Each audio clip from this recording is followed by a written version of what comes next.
You're joining us at Ideal Flatmates offices here in London for day 2 of Landlord Talking Points, powered by Ideal Flatmate. And I'm joined by co-founder, again, Tom Gatzen. And Tom, London's a great place to talk about actually the rise of build to rent. And it's been on our radar probably for kind of 3 or 4 years now. But I think all the signs are there that it's really starting to get traction now. And some of the kind of main operators have said that they've had, their most invested quarter so far in the first quarter of 2019. So, build to rent is looming more and more into the private rented sector. It really is, and I think it's important to note that it's still a very small percentage of the market. There are about 40,000 build-to-rent properties live in the UK at the moment, but as you say, the market is changing and evolving, and there's 200,000 properties being built in the market set to come live over the next 3 years. So whereas maybe in the industry we all kind of know about build-to-rent, amongst the general population it's not known yet, but that is starting to shift. And you've seen a lot more marketing activities, branding work done by the big build-to-rent operators as they are set to come live with some of their biggest schemes over the next few years. So it's really interesting. We're fortunate enough to be working with the sector. We've got a number of the developers signed up and live on Ideal Flatmate to market their schemes to our sharers. And we found a way to buddy up groups of 2 and 3 sharers and put them into a build-to-rent property, which is a really exciting development for our tenants. A lot of our kind of user base are perfect for those sort of developments. Yeah. And it's just, I see it as a very exciting change for the sector. Indeed, and I think, some landlords kind of fear the advent of build to rent, and I can kind of understand why, but I think the build to rent proposition is so different to what a private landlord offers. I think it's healthy that tenants have got more choice, don't you think?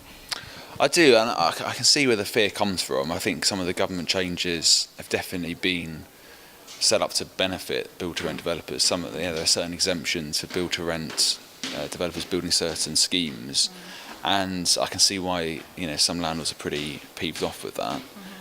But you're right. I think long-term, it's of benefit for tenants that there's more choice out there in the market. And you're right. It's not for everyone. A lot of people don't want to be living in a purpose-built 30-floor building.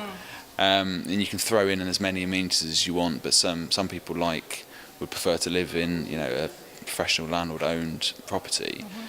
So I think it's a good thing that there's more choice, and I think hopefully it will drive standards up across the whole marketplace. And you'll see landlords giving a good quality service, doing the right thing for their tenants will have no problem at all.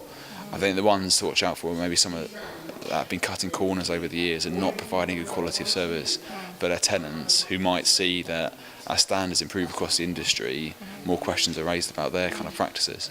No, I think that's a very good point. And certainly if I was a landlord in an area where there was a lot of build to rent going on, I would probably take a couple of hours to stroll along to that development and have a look at what they're doing, the kind of standards and all the extras that they're providing, because as you say, we need to understand the competition and we need to see if we're going to match that, or even think about the differences, such as private landlord will probably take pets, whereas the build to rent operators won't. So we can actually see the kind of gaps in what they're doing and kind of fill those gaps.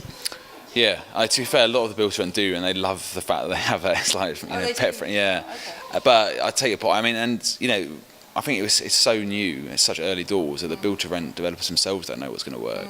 So you see some of them having gyms included, but then they realise 80% of people don't want to go to a gym. So why do they have to pay more than for something they're not going to be using? They'd rather have a weekly yoga class, for example. Things like that. So I think that's great advice for landlords to go check out some of the schemes, research what is being offered, and if it works, build it into their own offering. But I think what's key is speaking to your tenants as much as possible, because there's no one-size-fits-all kind of change and one-size-fits-all scheme that's going to work. For one group of tenants, they might love it the idea of a free gym or being close to a gym and things like that, but it's not for everyone. So stay as close to your tenants as possible, respond to any issue that they have, and just do the basics. And I think there's something to be fearful of. No, quite. And I think that the build to rent is going to attract that sort of golden type of tenant, the young professional. That's their key market demographic. And of course, landlords love those types of tenants as well. But, we're seeing the advent of much older tenants, people renting into retirement. They still need somewhere to live, and they're not going to want to live in, as you said, a 30 floor, shiny chrome and metal, development in the middle of the city. Yeah, that's definitely a challenge for the build-to-rent developers, and I think you're right. I mean, more and more people are renting for longer. We've all kind of seen the stats and seen how buying is just out of reach for a lot of people now, and also as a lifestyle choice. That our fastest growing group of renters on Ideal Flatmate are people over the age of 40, which we never envisaged when we set this up. We kind of thought it'd be mainly for students, young professionals, but as trends shift in demographics and people rent for longer, people share for longer as well, and people would rather live in a community of sharers, often with 2 or 3 others, rather than a big massive tower with hundreds of other sharers. But I think you're right. The key point is, I think it's good for the market in general, more choice for tenants, and I don't think landlords need to feel a threat at this stage at all. Well, certainly, if I had a build to rent operator coming near me, build to rent is really going to focus on these purpose-built flats with all the extra amenities. What they're not doing is building family homes. So certainly, part of your due diligence, if you're thinking of buying a property in a new area, is actually to look at if any build-to-rent operators are coming to that, because they could, provide a big supply of flats that could push the landlord much more towards, like a terraced house, family home, which is my preferred type of investment anyway. So, again, I think landlords, they may see that flats aren't going to have such good returns in these cities where there's a lot of build-to-rent activity, but then they can look to your bog standard humble terraced house that's always done well for landlords.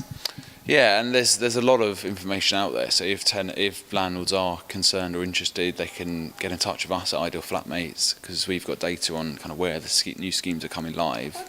Okay. So if you email in to hello@idealflatmate.co.uk, we'd be very happy to help anyone out with that kind of information. And there's also a lot of information on the British Property Foundation site. They've got a map with new developments coming live. So you're right. I think just do your research, but don't be kind of feared, into being too scared by some of the stories out there. It is just 5% of the market at this stage.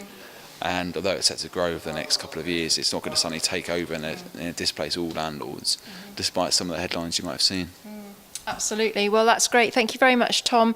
And we'll be going again tomorrow for day 3 of Landlord Talking Points. So join us then. And tomorrow we are going to be talking about Brexit and the London property market. And of course, where better to do it than actually sat here in the Ideal Flatmate offices right here in the capital. So please join myself and Tom again tomorrow. And if you're watching on YouTube, we do indeed always invite you to push for notifications and subscribe. And also, if you want to join our conversations, please jump across to propertytribes.com. That is where our discussions are hosted. So we'll see you tomorrow.